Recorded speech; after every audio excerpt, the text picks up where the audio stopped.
buenas noches. Al iniciarse el año 2011 prácticamente arrancó la disputa por gobernaciones y alcaldías en todo el país. La expectativa de lo que harán los partidos de la coalición de gobierno y del Polo Democrático Alternativo se centra en la selección de candidatos para las principales capitales de Colombia. ¿Qué hará el Polo Democrático? ¿Hará coaliciones para llegar a estas elecciones? ¿Siente que hay garantías para participar en el próximo proceso electoral? Esta noche nos acompaña el senador del Polo Democrático Alternativo, Jorge Robledo. Senador, bienvenido. Y antes de iniciar el tema puramente electoral, quiero preguntarle, ¿por qué razón ustedes se retiran de la mesa donde se estaba negociando con el gobierno el estatuto de la oposición? Álvaro, nos retiramos por absoluta falta de garantías políticas. El gobierno no puede seguir diciendo que le ofrece garantías al Polo al mismo tiempo en que nos hace ataques bárbaros. El país debe saber esto. En la reforma política que aprobó la mayoría santouribista en el Congreso, le quitaron a todo el Polo el derecho a votar en las próximas elecciones, salvo que vayamos todos a inscribirnos. O sea, si todo el Polo no va a inscribirse en las próximas elecciones, no podemos votar. Nos sacaron del censo electoral. O sea, ¿cuál fue la maniobra que hicieron?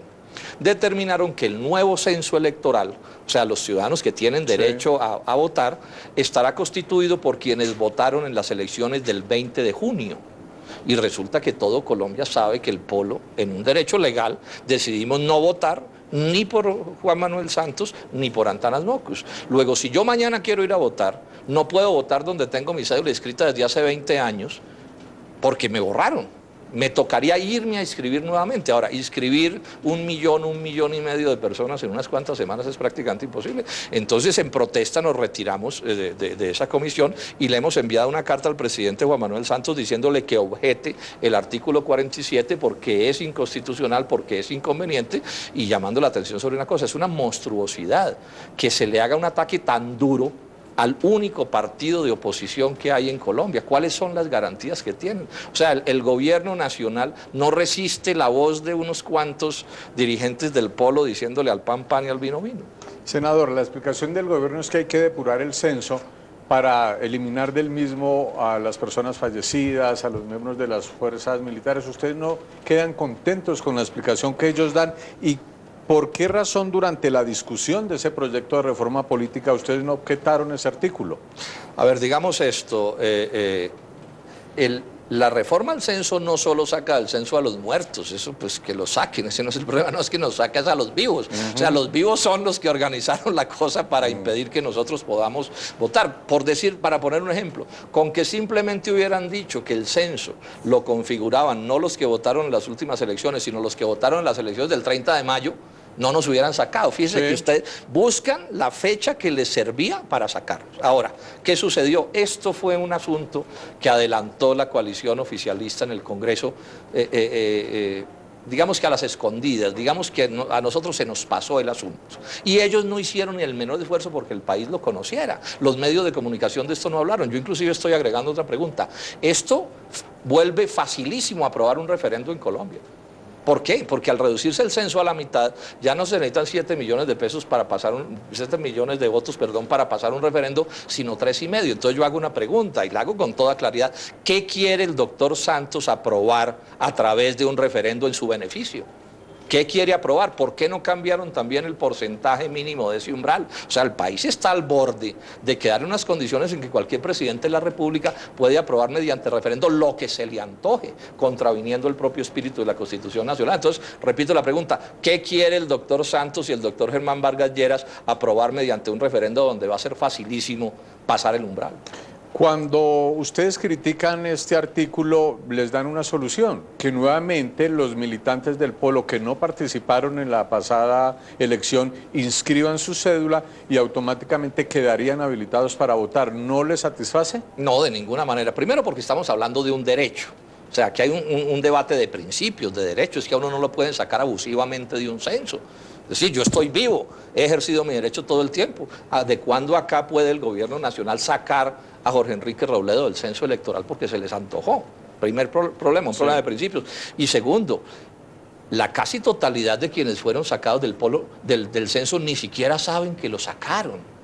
¿Cómo hacemos para contarle hasta el último colombiano, polista o no polista, que sacaron del censo? Hacerle saber que si no se inscribe nuevamente, no podrá votar donde lleva votando 15 o 20 o 30 años. Inclusive que esto se puede terminar volviendo un problema complicadísimo. Es decir, cuando millones de colombianos lleguen en octubre a votar y lleguen a la mesa donde han votado hace 5 años, 10 años, y le digan, no, es que usted no puede votar. ¿Y por qué no puede votar? No, porque es que usted no votó el 20 de junio. Bueno, ¿de cuándo acá es un castigo no haber votado el 20 de julio? O sea, estamos ante un hecho muy grave. Voy a hacer una cosa que puede sonar agria, pero a mí esto me recuerda a las prácticas de Mubarak. Esos presidentes de 30 años en el norte de África se han perpetuado mediante maniobras como estas, astucias, no vivezas, cosas indebidas que tramitan sin el debido debate público para golpear a uno u a otro sector. Ustedes definitivamente no volverán a la mesa de negociación del Estatuto de la Oposición hasta cuando no sea sacado este artículo de esta ley. Y segundo, ¿qué trámites han hecho? ¿Qué receptividad han tenido frente al gobierno con la solicitud que ustedes quieren para que se elimine, se saque este artículo de la ley que el presidente Santos va a sancionar? Yo diría que prácticamente muy poca o ninguna. Intentan decir que es un problema de interpretación. Entiendo que dijo el doctor Germán Vargas Lleras. No, doctor Lleras, no es de interpretación. Nos sacaron del censo, vuélvanos a poner en el censo. Y es obvio que así no puede haber relaciones con el gobierno, porque no puede ser que el gobierno de día se tome la foto con los del Polo y pose como muy lleno, muy dador de garantías y muy respetuoso de la democracia. Y en la noche y a la madrugada, ¿cierto? Entonces le hacen a uno estas astucias, pero quieren que al otro día vuelva otra vez nuevamente a sacarse la foto con el doctor Vargas Lleras, precisamente para transmitir una idea que es falsa, ¿no? O hay garantías de verdad o no hay. Pero es que este no es el primer incidente grave que tenemos con este gobierno. Ahí nos dejaron en la dirección del DAS, Álvaro, al doctor Felipe Muñoz, que está en indagatoria, acusado de ser uno de los que persiguió al Polo Democrático Alternativo en el gobierno anterior, de haber montado una conspiración contra el Polo que debía dividir al Polo, decir que éramos de las FARC y decir que el alcalde de Bogotá era corrupto. El doctor Felipe Muñoz, el director del DAS, está acusado de eso. Y sin embargo ahí lo dejó Juan Manuel Santos. Yo pregunto, de los 9 millones de santistas, el único que podían dejar en la dirección del DAS era el doctor Felipe Muñoz. Y entonces salen que las garantías, si van a Washington, el doctor Angelino Garzón dice las garantías, cuando nos hacen este tipo de cosas de las que estoy hablando. ¿Ustedes cómo se han sentido? Obviamente ya con lo que ha dicho en esta primera parte del programa, los televidentes pueden interpretar cómo ha sido, pero esa experiencia de estar solos en la oposición. En los 8 años del gobierno anterior, pues estaban ustedes en compañía de unos sectores independientes y del Partido Liberal, pero ahora están ustedes absolutamente solos. ¿Cómo ha sido esa experiencia de oposición y del trabajo en el Congreso y frente al gobierno? Digamos esto, es más duro, por supuesto. No es lo mismo estar en un grupo más grande que en un grupo menor. Eso nos afecta en el Congreso, pero sobre todo nos afecta fuera de él, porque resulta que la coalición de gobierno, lo que yo he llamado la Gran Manguala, es muy poderosa afuera del gobierno. Y voy a decirlo con toda franqueza, el acceso que estamos teniendo a los medios es tremendamente recortado. Es más, se han inventado el truco de que es que aquí la oposición a Santos que dice que es Uribe. Y entonces con eso el Polo de una vez queda despachado. Y entonces santistas y uribistas a raticos son el gobierno, a raticos son la oposición, la falsa oposición, porque ¿qué oposición van a hacer? O sea, que hay toda una conspiración para excluir al Polo del debate. Por supuesto que eso nos hace más difícil las cosas, pero le digo con toda franqueza, Álvaro, a usted y a los televidentes, el Polo no se va a arrodillar, no se va a someter, no se va a entregar. Vamos a seguir cumpliendo con nuestro papel, porque si diciendo lo que decimos pasa lo que pasa en Colombia, ¿qué tal que el Polo se entregara y se sometiera? Pero no hay garantías y particularmente nuestro acceso a los medios de comunicación es tremendamente recortado, al mismo tiempo en que hay feroces campañas de descrédito y agresiones contra los dirigentes del Polo. Senador Robledo, le he oído a usted el uribismo, santismo, y deduzco que entonces usted no encuentra diferencia entre el gobierno anterior y este. Usted los califica como de igual accionar. ¿No está de acuerdo con los que dicen que hay otro estilo, que esto ha cambiado?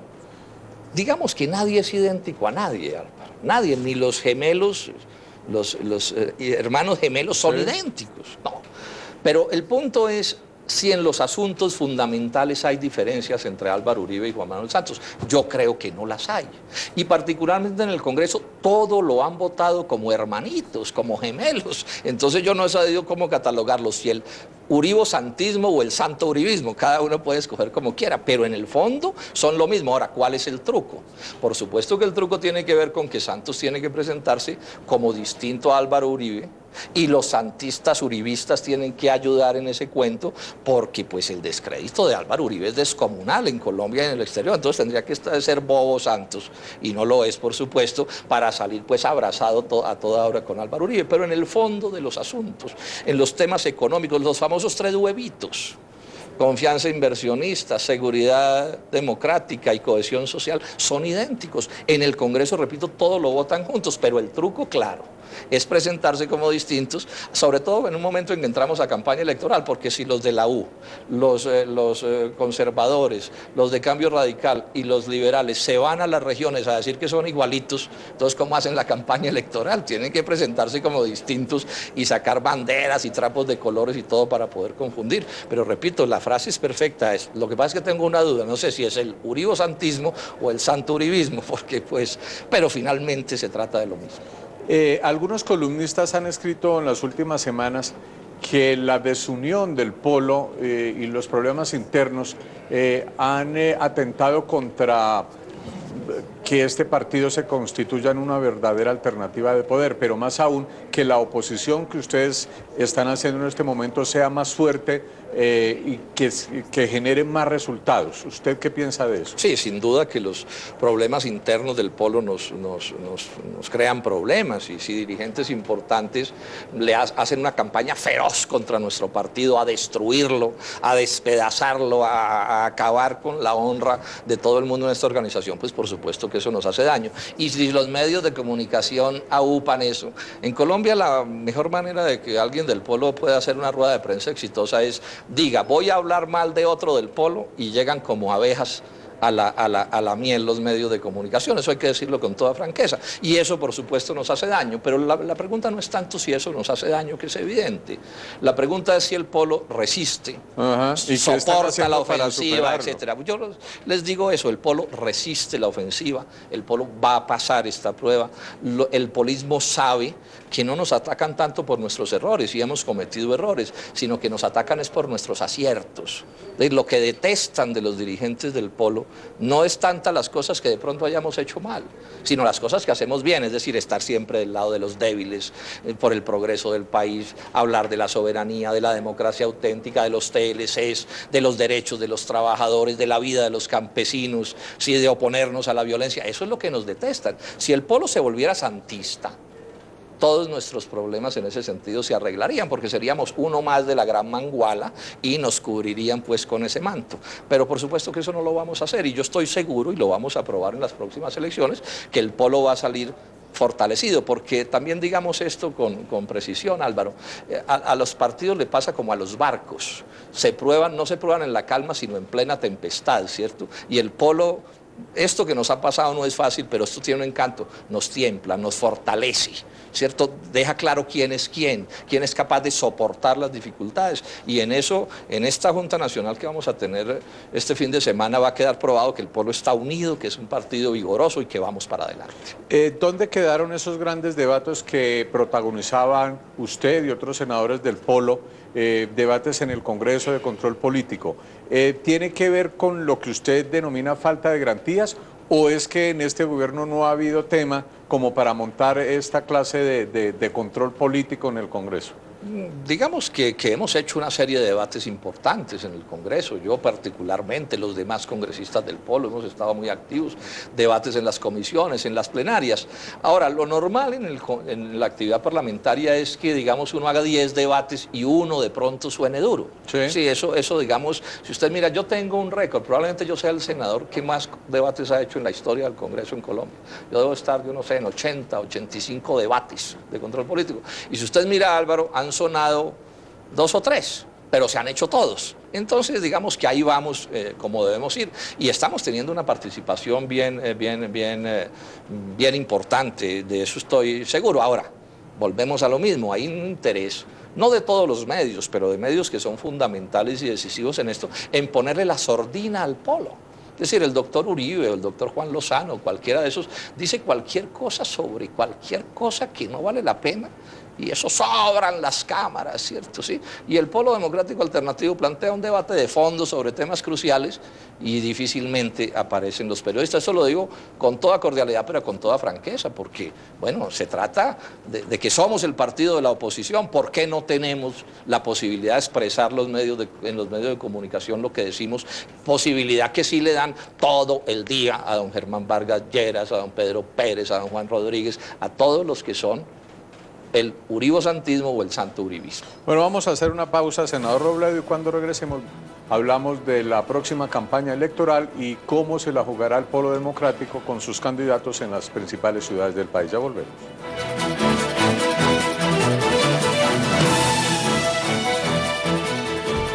Enseguida regresamos con Versión Libre, aquí, en Canal Capital. Más ciudad, más canal. El cine, más que luces, escenarios y cámaras, es una forma de ver la vida. En Cine Capital usted encontrará lo mejor del cine colombiano. Los quiero ver en la iglesia rezando un rosario a cada uno de ustedes. Una mirada a los clásicos del cine y lo que está en cartelera.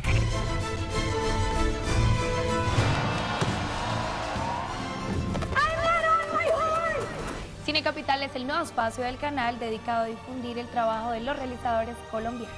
Y tratar de sacar de ahí una historia que hablara sobre la reconciliación. Cine Capital, lunes y viernes, 10 de la noche, Canal Capital. Más cine, más canal. La cultura china y el séptimo arte. Su historia. Y un documental que nos muestra cómo ha evolucionado este país a través de la pantalla grande. Ciclo de cine de la China, 100 años de luces y colores. Domingo 6 de febrero, 9:30 de la noche. Canal Capital. Más cine, más canal. ¿Y a qué hora sucedió esto? Nosotros no hablamos por hablar. ¿Y vale la pena cuidarlo tanto para matarlo en tan pocos minutos? Vale la pena sacrificar unos individuos para salvar una especie. Hablamos de todos los temas. La prensa amarillista siempre se hizo y se ha hecho con sangre, sudor y sexo. No, pero que niños solos viajen. Hablando miércoles 10:30 de la noche, Canal Capital. Más opinión, más canal. Que me sobran ganas de ser solo tuyo, tan tuyo, mi reina. Quiero enamorarte como a ti te gusta. Leyendas, leyendas vallenatas. Te lo dice Felipe Peláez. Que yo quiero ver cómo es que tú me abrazas. Leyendas vallenatas. Lunes a viernes 11:30 de la mañana. Y sábados y festivos 12 del día. Canal Capital. Más música, más canal. El más profundo recorrido por el conocimiento del ser humano. Nunca nos preguntamos si el envejecimiento es una enfermedad. Los individuos en silla de ruedas a menudo sufren de insuficiencia cardíaca. ¿Hasta dónde llegará? Operar a una persona sana solo para mejorarla me parece algo criminal. Documentales Deutsche Welle. Lunes a viernes 11 de la mañana. Y sábados y domingos 11:30 de la mañana. Canal Capital. Más cultura, más canal. Las mejores transmisiones, eventos especiales y la mejor programación. Disfrútala en Canal Capital. Todo esto lo comercializa TV Prensa S.A., calle 57, número 2768, teléfono 217-2888. También visítanos en www.canalcapital.gov.co. Canal Capital trae para ti Club Capital. Envía Capital como mensaje de texto al 2225 y recibe toda la agenda cultural y la mejor información de los eventos de la ciudad y de nuestra programación. Recuerda, Capital al 2225. Haz parte de nuestro club y de todas las sorpresas que tendremos para ti. Usted está viendo Versión Libre, aquí, en Canal Capital. Más ciudad, más canal.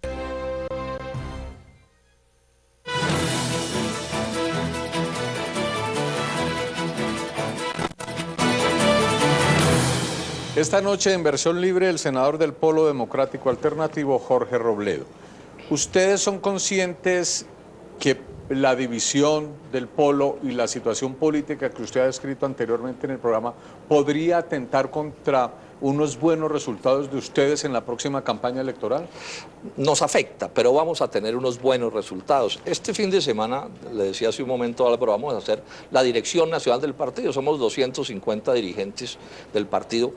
Usted va a ver que ahí va a estar toda la jefatura del partido, exceptuando de pronto a alguien que se fue, pero todos los demás vamos a estar, todos los demás vamos a estar aquí, y va a encontrar que vamos a hacer una campaña vigorosa, entusiasta, vamos a estar en la lucha por la alcaldía de Bogotá. Vamos a tener un candidato o una candidata de excelentes condiciones y vamos a la batalla. O sea, el Polo en Bogotá sigue siendo una fuerza importante, vigorosa. La base polista sabe cuánto se ha manipulado en contra de nosotros aquí y vamos a estar en todas partes. Vamos a tener candidatos propios. Ahí nos anunciaron ya Barranquilla, ya tenemos candidato a la alcaldía y candidato a la gobernación del departamento del Atlántico, para poner un caso, y de aquí a allá vamos a resolver todo lo demás. ¿Cómo se va a elegir el candidato a la alcaldía de Bogotá? Pues nosotros tenemos unas normas estatutarias, ¿sí?, que definen que si se cumplen unas condiciones, no hay consulta, sino que elige un colectivo. Sí. Y si no se cumplen ciertas condiciones, hay consulta. A mí no me sorprendería que encontráramos un candidato o una candidata de excelentes calidades que produjera tal entusiasmo y tal respaldo del partido que tomáramos una decisión rápida al respecto y le presentáramos a la ciudadanía un candidato o candidata de excelentes condiciones. Ya prácticamente está oficializada la candidatura de Enrique Peñalosa por el Partido Verde y arranca con una opción importante en las encuestas y los medios lo dan como una opción importante como alternativa. ¿Usted cómo califica esa candidatura? Pues a ver, nosotros ya le ganamos una vez y eso que tenía todo el resto del país detrás, ¿cierto? Sí. Incluido a don Álvaro Uribe Vélez, ¿cierto? ¿Sí? Ya le ganamos una vez, luego que me temo que el doctor Peñalosa va para otra frustración, ¿cierto? Entre otras cosas por esto, Álvaro, si ha habido una cosa interesante en la política de los últimos días, es que quedó claro que en la cúpula verde, y repito, la cúpula verde, allá los 4 o 5 jefes, son y eran muchísimo más cercanos a Álvaro Uribe y a Juan Manuel Santos que lo que quisieron reconocer en las elecciones pasadas. Es decir, yo estoy seguro que entre la base verde hay una frustración inmensa de descubrir, con las pruebas a la mano dadas por los propios jefes de los verdes, que son muy cercanos a Álvaro Uribe y muy cercanos a la U y a Juan Manuel Santos, y no sería sorprendente que Peñalosa terminara siendo el candidato del uribosantismo o del santo uribismo. Puede que no, porque ahí pues todo el mundo quiere firmar los cheques, ¿cierto? Pero en ese sentido yo no le auguro mucho éxito a la candidatura del doctor Peñalosa, porque además hay cosas que lo van a perseguir hasta el último día. Eso de las Peñalosas, de las, ¿cómo se llama así? De las losas del Transmilenio, las famosas Peñalosas, pues bueno, eso creo que cuando llegue al año 2000 o el 3000 todavía vamos a estar pagando pues los malos contratos de esa administración. Entonces no nos preocupa, yo creo que vamos a volverle a ganar al doctor Peñalosa. Ustedes han analizado la dinámica política no solamente en Bogotá, en muchos países y en otras ciudades. 8 años de gobierno producen un desgaste. ¿Ustedes han considerado que pueden perder la alcaldía de Bogotá? Esa es una posibilidad que siempre está, Álvaro. Sería una necedad que uno en política dijera que es que yo adivino el futuro. No, un partido puede ganar o puede perder, eso puede suceder. Pero tampoco voy a decir que ya perdimos, ¿no? Estamos en la lucha política, esa es la batalla en la que estamos. El Polo va a jugar todos sus efectivos. Nosotros somos una fuerza importante en Bogotá y en el país. Yo estoy seguro que la base polista que votó por nosotros no se deja engatusar en tantas manipulaciones. Está claro que una parte fundamental de la agresión contra nuestros dirigentes ha tenido propósitos políticos, eso ya está claro. Repito, nos detestan porque son nuestros contradictores políticos, entonces nos tiran a hacer todo el daño que pueden, pero vamos a estar en la lista electoral con fuerza y con posibilidades, por supuesto, de ganar la alcaldía de Bogotá. Algunos dirigentes del Polo han manifestado que para las próximas elecciones no descartan la posibilidad de hacer coaliciones, Pero la pregunta es ¿con quién? Si uno mira y el Polo está absolutamente solo y lo que quedan son fuerzas de la coalición de gobierno, pero a nivel de las regiones, ¿habría socios para coaliciones? Pues una de las cosas que vamos a hacer este fin de semana, Álvaro, es definir la táctica electoral del Polo. Sí. Entonces, digamos que todavía no hay esas definiciones, pero yo le podría adelantar un par de criterios que espero salgan adelante, ¿no? En consejos y asambleas va a haber listas del Polo en todas partes. Sí. En general la idea es tener candidatos de alcaldía y gobernación también en todas partes, nuestros propios candidatos. Pero si en ciertas circunstancias, en un sitio o en otro, ¿cierto? Las direcciones departamentales o municipales concluyen que es mejor hacer un acuerdo con alguien, y ese es un acuerdo programático, serio, no burocrático, ni de astucia, sino una cosa que vale la pena. Nosotros no somos una fuerza sectaria, nosotros hemos demostrado que podemos trabajar con otros sectores siempre y cuando se cumplan unas condiciones mínimas, y todo eso es lo que vamos a establecer en estos días. Pero la línea general son los candidatos propios del Polo en todos los niveles y en todas las situaciones. ¿Ustedes descartan las consultas para elegir candidato o cuál es la dinámica de acuerdo con los estatutos de ustedes? Nosotros tenemos unos estatutos que se cumplen en todos los casos. Le decía hace un momento, entonces nosotros en los estatutos, por ejemplo, dice, si el candidato del Polo a una alcaldía, ¿cómo se define? Bueno, si se inscriben las personas, si alguien saca más del 60% de los votos, ese es de los votos del organismo respectivo, ese es el candidato. Si no, podrá haber consulta, ¿sí? Si es en el caso de alianzas, también son decisiones de nuestros equipos de dirección, si se le jala una alianza o no se le jala una alianza. Todo es una cosa que está muy reglamentada. Este no es un partido tanto de opinión como de derecho para usar esta figura. Es decir, aquí tenemos normas para las cosas y todos jugamos dentro de esas normas y dentro de los criterios que vamos definiendo. Ahora, los detalles de esto lo vamos a definir el viernes y el sábado. Ustedes, así como tienen nombres para la alcaldía de Bogotá, ¿ya han definido candidatos o por lo menos quiénes están en la baraja para Cali, Medellín, Barranquilla, el resto de...? No tengo de memoria, y además en general sé que en Barranquilla ya tienen definiciones tomadas, pero no tengo en este momento de memoria los nombres, y en los otros sitios se está mirando. Fíjense, también tengamos en cuenta, Álvaro, que apenas está todo el mundo en el proceso, no somos nosotros los únicos que no tenemos candidatos, todo el mundo está pues mirando, etcétera, estamos analizando, pero yo siento que vamos bien y estamos tranquilos. Los partidos, como las personas, se tiemblan en las dificultades, Álvaro, ¿sí? Ese es el encanto, la parte positiva de la dificultad es esa, es que usted se tiembla, se sabe quién es quién, se quedan los que son, se van los que no son, y todo ese proceso ha sido muy, cuando uno hubiera preferido que ciertas cosas no sucedieran, lo cierto es que una vez han sucedido, lo que hay es que convertirlas en una posibilidad para templar las cosas y que salgan mejores. Bueno, senador Robledo, gracias por aceptar la invitación. ¿Y cómo ha sido política de Canal Capital, no solamente para ustedes, los de la oposición y el Polo, sino para todas las fuerzas políticas, de todas las tendencias, de todos los pensamientos? Versión Libre y el canal, con su programación informativa y periodística, es una vitrina abierta donde ustedes siempre serán bienvenidos. Yo sé que sí. Muchísimas gracias, Álvaro, y a sus televidentes mis saludos. Y a ustedes, amables televidentes, los esperamos mañana en Versión Libre con María Jimena Duzán. Que descansen.